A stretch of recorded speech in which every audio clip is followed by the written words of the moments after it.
This story isn't from a horror movie. It happened right in the heart of Manila. In 1953, a teenage girl was locked in prison. But the real nightmare began when her body stopped being her own.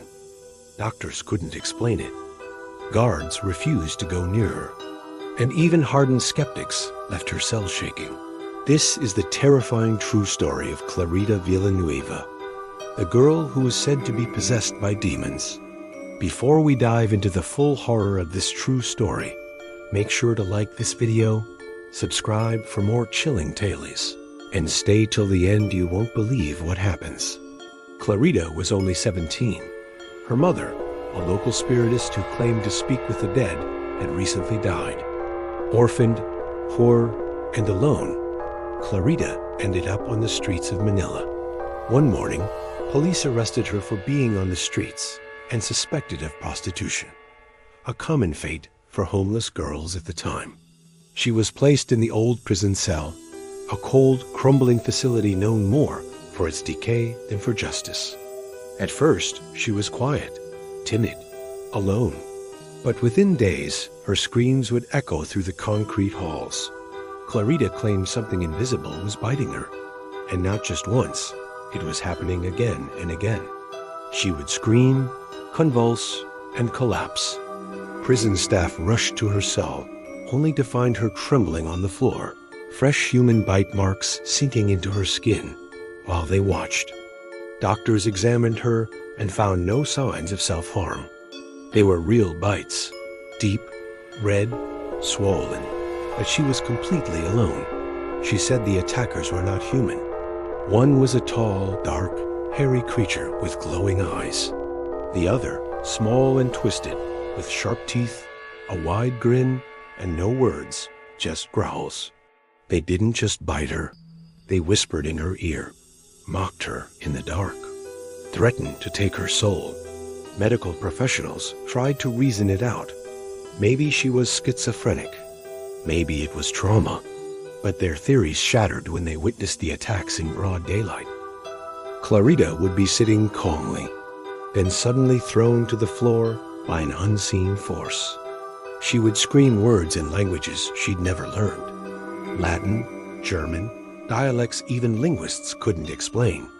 One doctor, a firm atheist, left the prison and resigned the same day, calling what he saw inhuman. Word spread fast. People began gathering outside the prison.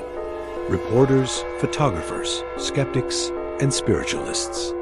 All of them watched as the girl writhed in agony, fresh wounds forming out of thin air. With the nation gripped in fear, authorities reached out to someone unusual, Lester Sumrall, a Christian missionary from America. He wasn't a Catholic exorcist. He didn't wear robes. But he believed in spiritual warfare, and he believed Clarita needed help. On his first visit, Clarita stared at him and began to growl. Her eyes rolled back. Her voice deepened to a man's tone. And then she began to laugh, not like a girl, but like something ancient. Sumrall began praying. Clarita screamed. Her body twisted unnaturally. A foul smell filled the air. Witnesses said it smelled like burning flesh and rotting garbage, but no fire was burning. Over multiple sessions, Sumrall continued the exorcisms. He commanded the demons to speak their names. They refused. He demanded they leave. They fought back, biting, choking, and throwing her across the room without being touched. But he never stopped. After days of prayer, tears, and violent outbursts, Clarita collapsed in silence. She opened her eyes and whispered, "They're gone. No more attacks. No more screams. No more bite marks."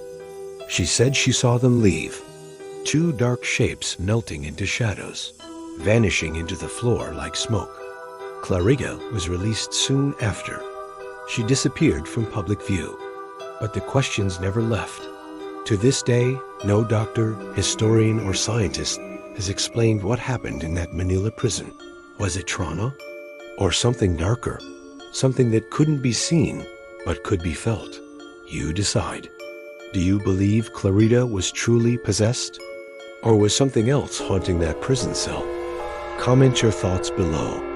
And if this story gives you chills, hit like, subscribe, and share it with someone who thinks demons aren't real. Sleep tight, and maybe check your closet before you do.